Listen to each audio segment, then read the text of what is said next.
Milky Mist ice cream. வணக்கம் நண்பர்களே, Minnambalam digital திண்ணைக்கு உங்களை வரவேற்கிறோம். நான் ராகவேந்திர ஆரா.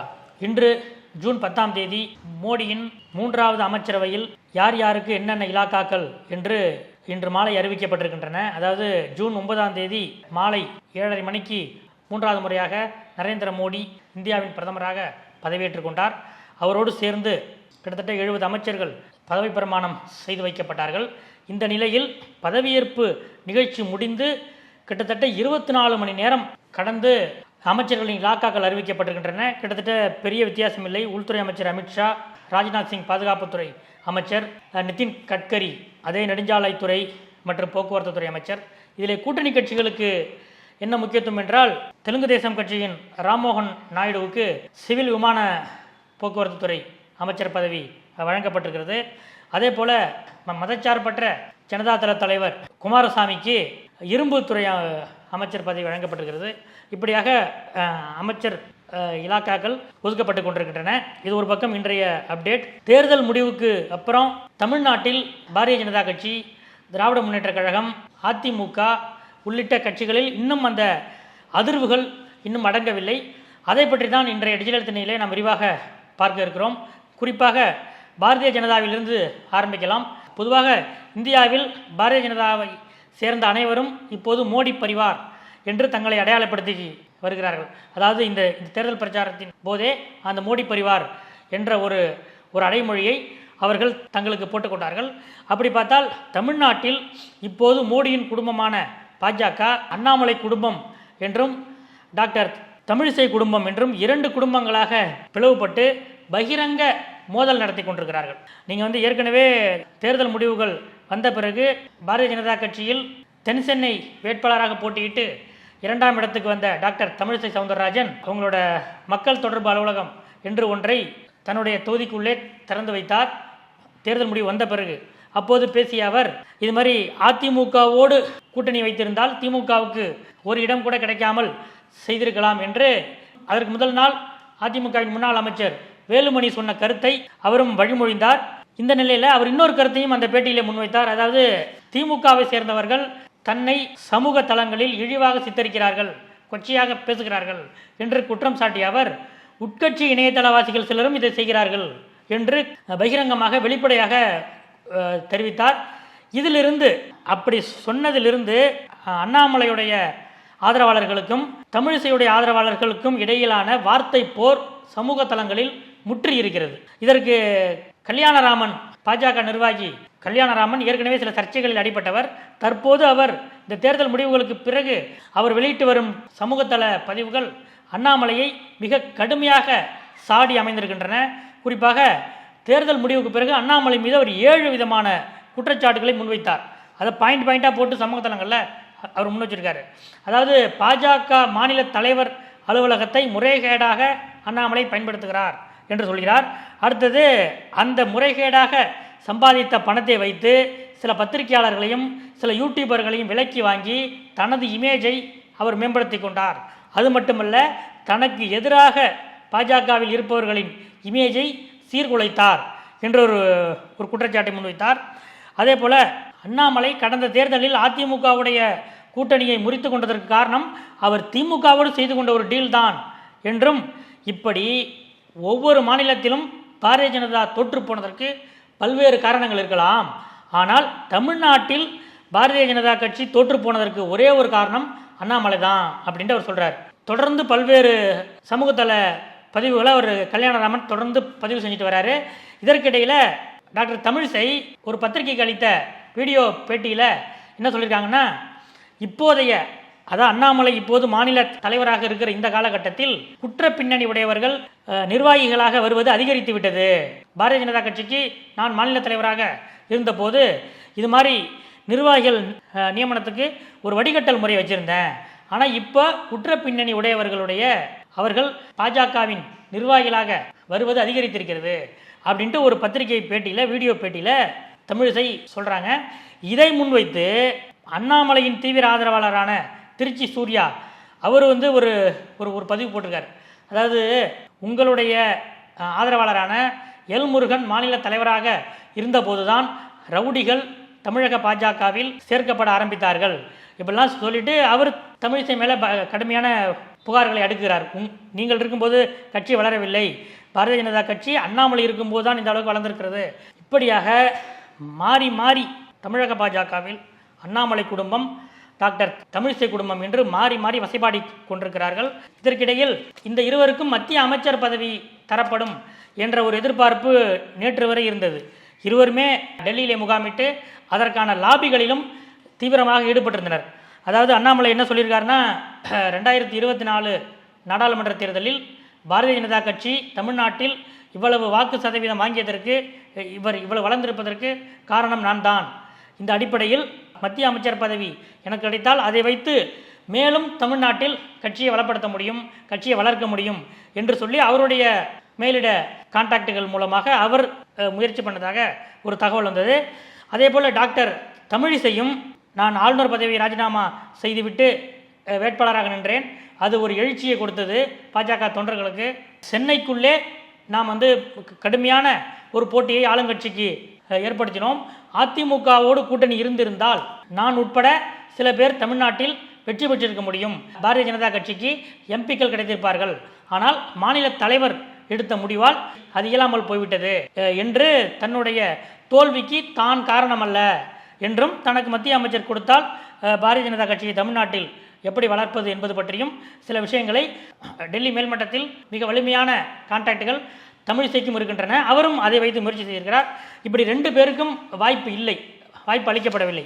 இந்த நிலையில் டெல்லியில் முகாமிட்ட அண்ணாமலை BL சந்தோஷ், தேசிய அமைப்பு பொதுச் செயலாளர் BL சந்தோஷை சந்தித்து, தமிழிசை முன்னாள் மாநில தலைவராக இருந்திருக்கலாம், முன்னாள் ஆளுநராக இருந்திருக்கலாம், ஆனால் இப்போது தமிழக பாஜகவில் அவர் ஒரு அடிப்படை உறுப்பினர் தான்.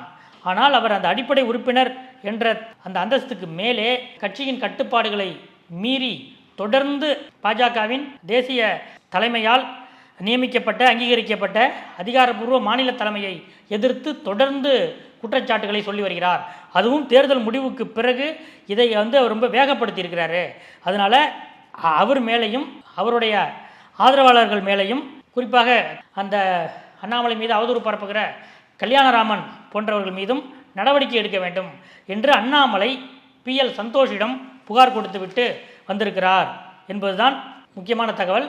இதில் இன்னொரு விஷயம் என்னென்னா, டாக்டர் தமிழிசை இவ்வாறு பேசத் தொடங்கிய அப்புறம் தமிழ்நாடு பாஜகவில் இருக்கும் பல்வேறு நிர்வாகிகள் அவருக்கு ஃபோன் செய்து, அக்கா எப்படி பேசுறது, எப்படி வெளியே சொல்கிறதுன்னு தெரியாமல் நாங்களாம் தவிச்சுக்கிட்டு இருந்தோம், நீங்கள் தான் பூனைக்கு மணி கட்டினீங்க, உங்களை மாதிரி ஒரு ஆளால் தான் இந்த பிரச்சனையை வெளியில் எடுத்துகிட்டு வர முடியும். அண்ணாமலை டெல்லியிலே இருக்கக்கூடிய சில முக்கியமான பாஜகவின் தேசிய நிர்வாகிகளோடு நல்ல தொடர்பில் இருக்கார், அவங்களோட நல்ல வேவலங்கத்தில் இருக்கார். அதனால் அவரை மீறி எதனால் செய்ய முடியல, இதை வெளியே சொல்லவும் முடியல. இந்த நிலையில் எந்த பொறுப்பிலும் இல்லாத ஒரு சாதகமான இந்த கேப்பை பயன்படுத்தி நீங்கள் அருமையாக இந்த விஷயத்தை நீங்கள் பகிரங்கப்படுத்திருக்கீங்க, அம்பலப்படுத்திருக்கீங்க என்று சொல்லி டாக்டர் தமிழிசைக்கு பல்வேறு பாஜக நிர்வாகிகள் பாராட்டும் ஆதரவும் தெரிவித்து வருகிறார்கள். இதுவும் மேலிடத்துக்கு தெரியும். அதனால் விரைவில் தமிழ்நாடு பாஜகவில் மாற்றம் இருக்கலாம் என்றும் ஒரு தகவல் உலா வந்து கொண்டிருக்கிறது. இது பாரதிய ஜனதா கட்சியில் நடக்கக்கூடிய விஷயம்.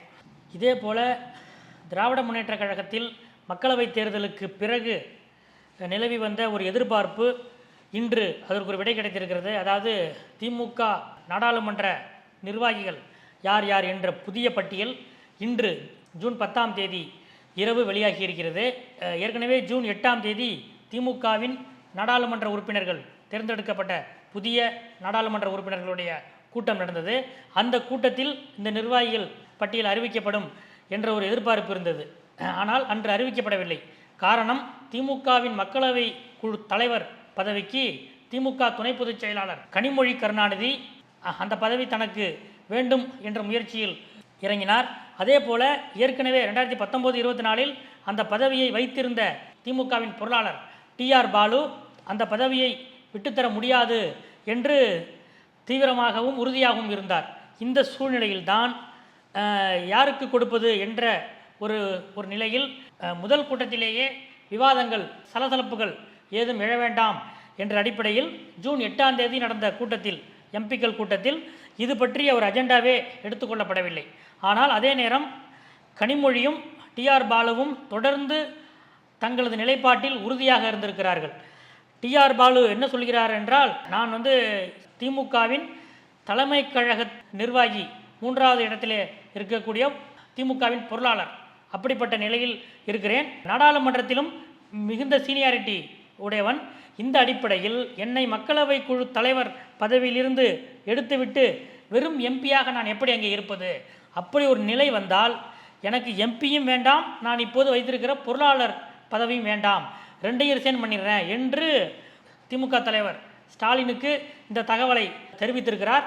இந்த நிலையில் இந்த பக்கம் கனிமொழியுடைய அவர்கள் தரப்பின் வாதம் என்னவென்றால், டிஆர் பாலு மிகுந்த சீனியர் தான், அதில் எந்த மாற்று கருத்தும் இல்லை.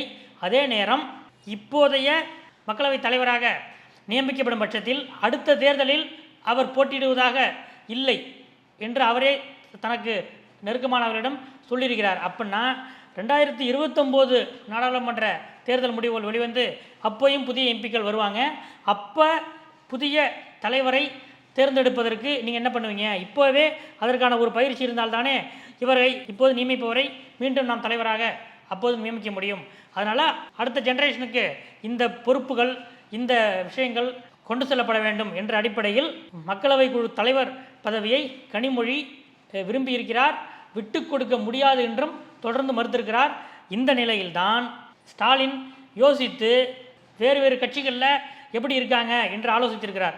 காங்கிரஸ் கட்சியிலே மக்களவைக்கு தனியான நிர்வாகிகள், மாநிலங்களவைக்கு தனி நிர்வாகிகள், 2ஐயும் சேர்த்து நாடாளுமன்ற காங்கிரஸ் கட்சி தலைவராக சோனியா காந்தி சமீபத்தில் தான் தேர்வு செய்யப்பட்டார், ஒரு நாட்களுக்கு முன்பு.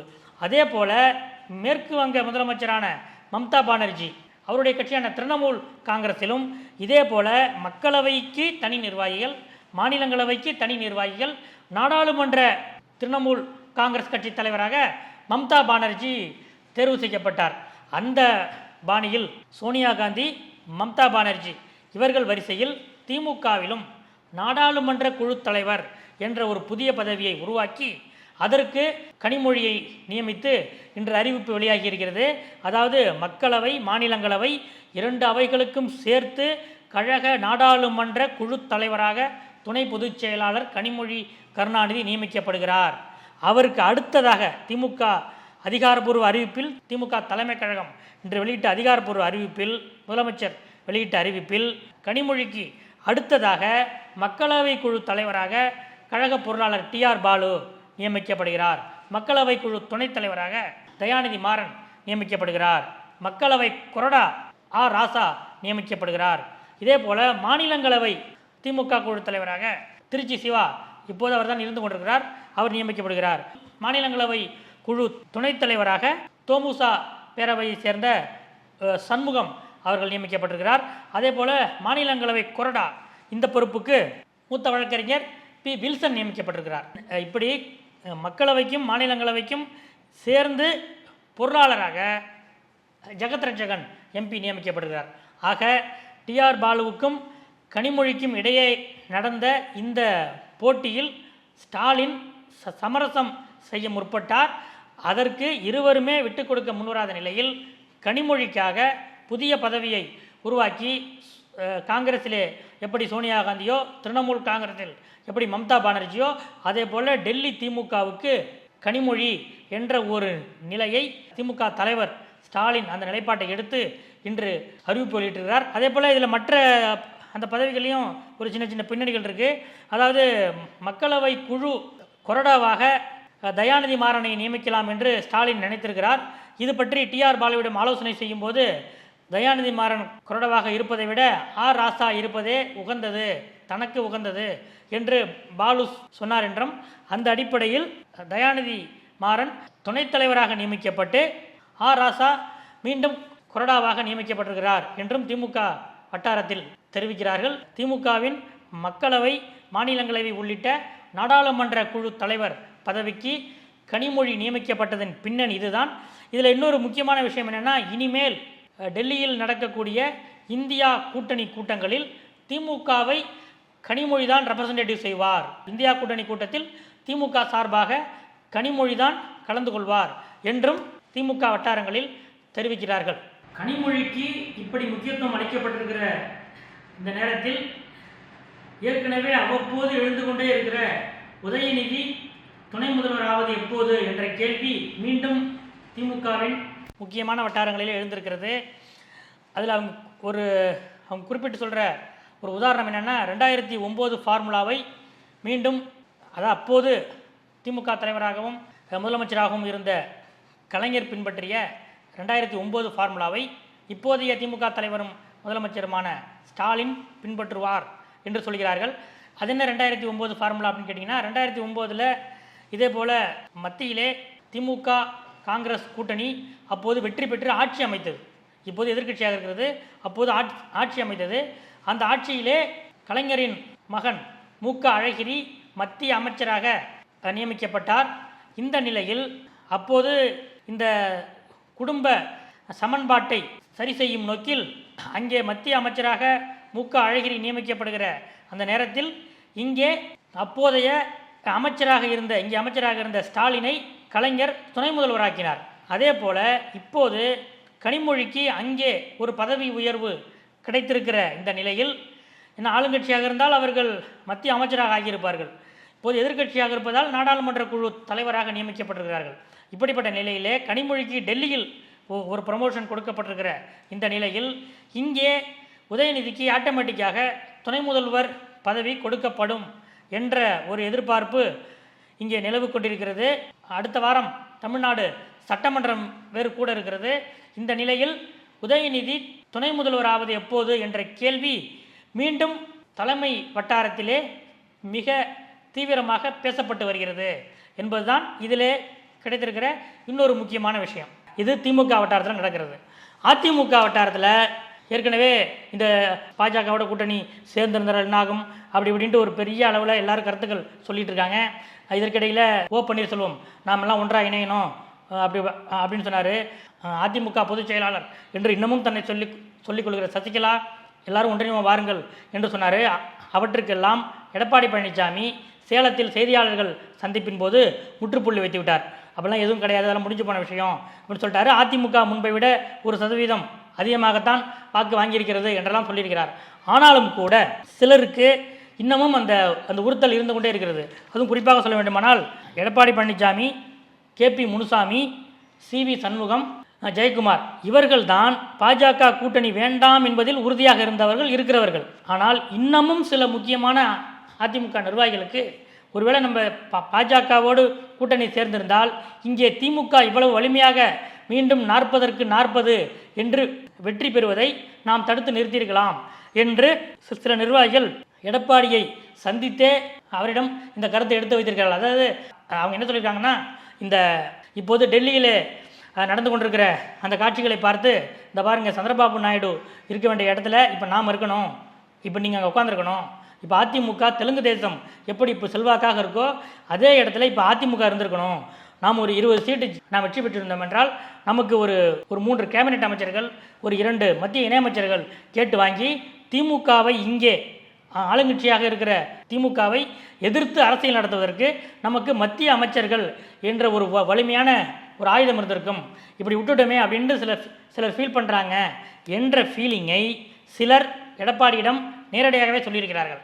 அதற்கு எடப்பாடி அதெல்லாம் ஒன்றும் கிடையாது, அப்படி நம்ம சேர்ந்திருந்தால் கூட நம்ம முடிவு வந்திருக்காது, நாம் சேர்ந்திருந்தால் கூட 2 கட்சி தொண்டர்களும் ஒன்றாக இணைந்து வேலை பார்த்திருக்க மாட்டார்கள், அதனால் அந்த தப்பு கணக்கு போடாதீங்க. நாம் 2026 நோக்கித்தான் இந்த வியூகத்தை எடுத்திருக்கிறோம்.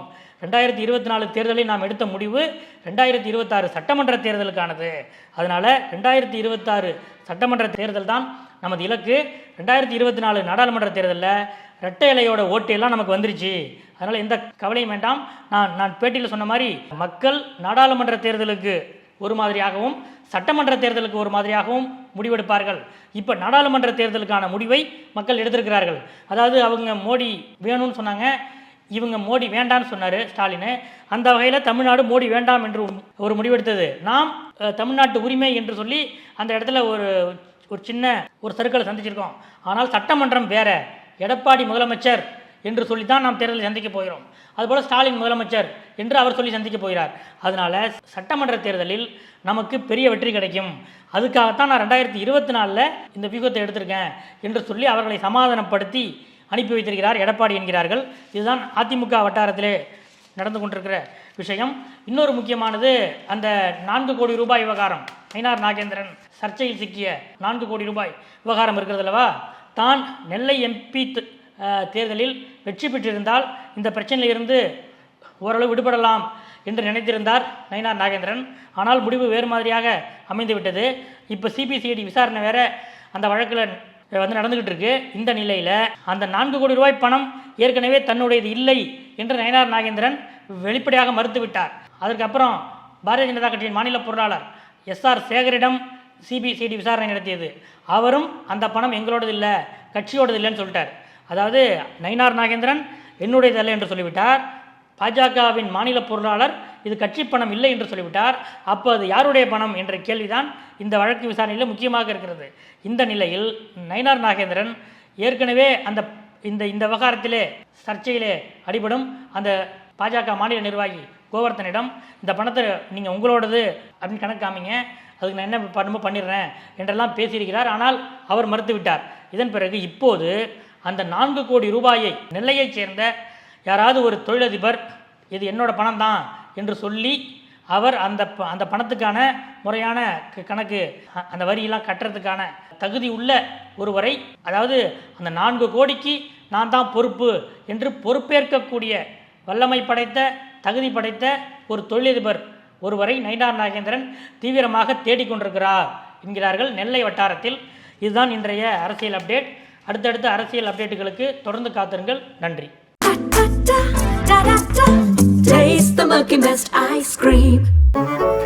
மின்னம்பலம்.com தமிழின் முதல் மொபைல் பத்திரிகை.